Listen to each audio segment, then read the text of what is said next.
Metzora. The Torah portion of Metzora starts off with Leviticus 14 verse 2.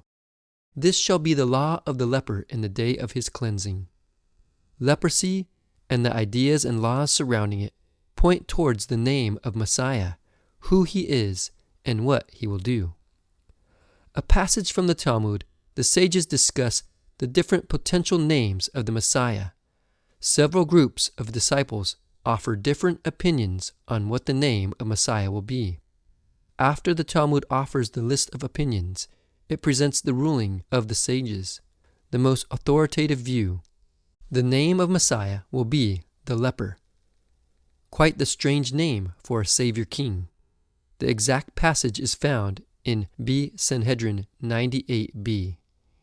And the rabbis say, his name is the leper, as it is said in Isaiah 53 verse 4, surely our sicknesses he himself bore, and our sorrows he carried. Yet we ourselves esteemed him stricken, smitten of God, and afflicted. This name might be the result of wordplay. The word used for the leper in this passage is the Aramaic word chivera, which is similar to the Hebrew word havura, scourging, an important attribute mentioned in Isaiah 53 verse 5 in the description of the suffering servant. He was pierced through our transgressions. He was crushed for our iniquities. The chastening of our well-being fell upon him, and by his scourging, chavura, we are healed.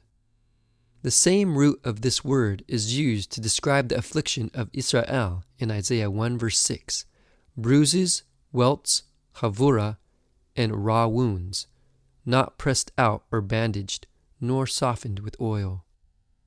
Because of these connections and a couple others, the sages referred to the suffering Messiah, Messiah son of Yosef, as the leper. The suffering Messiah carries the suffering of the Jewish people like a leper carries his affliction. The sages understood that the Messiah took on the nation's leprosy, so to speak. This same interpretation of the Messiah is found in a story from the Talmud, where Rabbi Yehoshua ben Levi asks Elijah the prophet where he might find the Messiah. Elijah answers that the Messiah sits in the gates of Rome.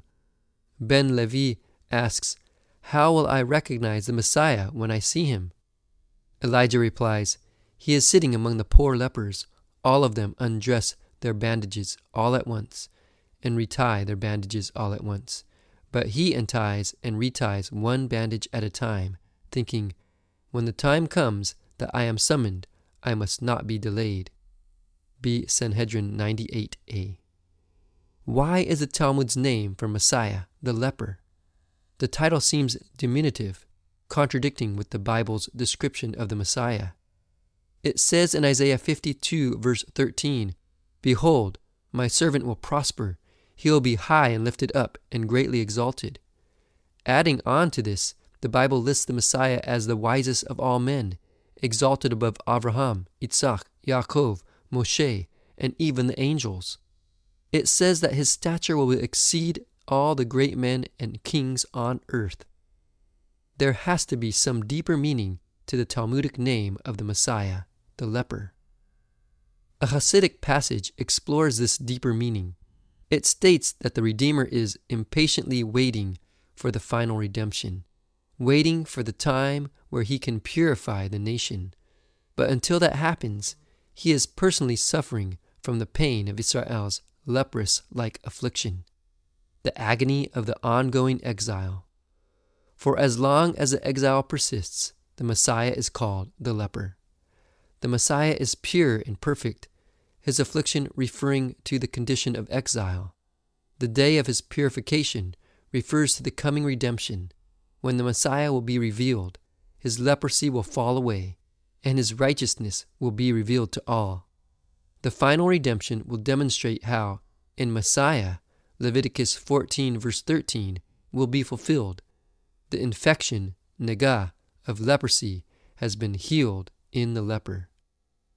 The Talmud calls the Messiah the leper, but the full quotation refers to the Messiah as the leper of the house of Rabbi, which could also mean the leper of the house of study, or the leper scholar.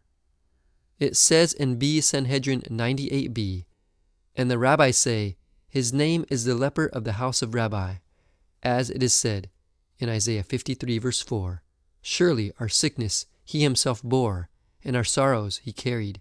Yet we ourselves esteemed him stricken, smitten of God, and afflicted." The phrase leper of the house of Rabbi must have been corrupted, as it should have followed the formula presented by the previous opinions in the Talmud's discussion. The original version must have read, "The house of Rabbi so-and-so said, His name is the leper, as it is written." At some point in the transmission of Tractate Sanhedrin, the words must have been jumbled, resulting in the Messiah's name being leper of the house of Rabbi. Even so, the jumbled text hints towards Yeshua. The house of Rabbi can be translated as the house of learning, referring to the place where rabbis, sages, and scribes spent all their time. The leper of the house of Rabbi can be interpreted as an allusion to the sages' rejection of Yeshua. Yeshua experienced plenty of rejection from the scribes and Pharisees of his time. In the apostolic era, the sages solidified the rejection of Yeshua and his teachings, ostracizing his Talmudim disciples, treating them like lepers, and banning them from the synagogues and study halls. Yeshua the Messiah is despised and forsaken by the sages. Like one from whom men hide their face, he was despised. The scholars of Israel did not esteem him. Surely he bore their grief, and their sorrows he carried. Yet the men of learning esteemed him stricken, smitten of God, and afflicted, as it says in Isaiah 53, verses 3 through 5. In this Torah portion, we learn about the leper and how leprosy illustrates the spiritual sickness of sin. At the same time, it points towards the pain and punishments that befall the nation of Israel for breaking the covenant. The leper represents Israel under international ostracization, driven into exile. The leprous house represents the corruption of the holy temple and its ultimate destruction. Because of these connections, Yeshua's emphasis on healing and cleansing lepers takes on a greater significance. Furthermore, Yeshua's contact with lepers strengthens his connection with the latter. Talmudic idea of the leper Messiah, who suffers on behalf of Israel.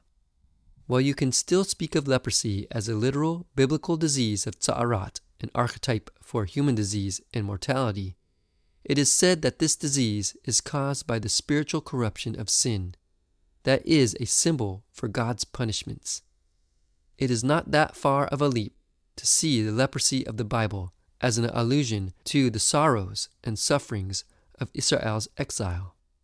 In all cases of biblical leprosy, Yeshua offers a solution. As it says in Isaiah 53 verse 5, He was pierced for our transgressions, He was crushed for our iniquities. The punishment that brought us peace was upon Him, and by His wounds we are healed.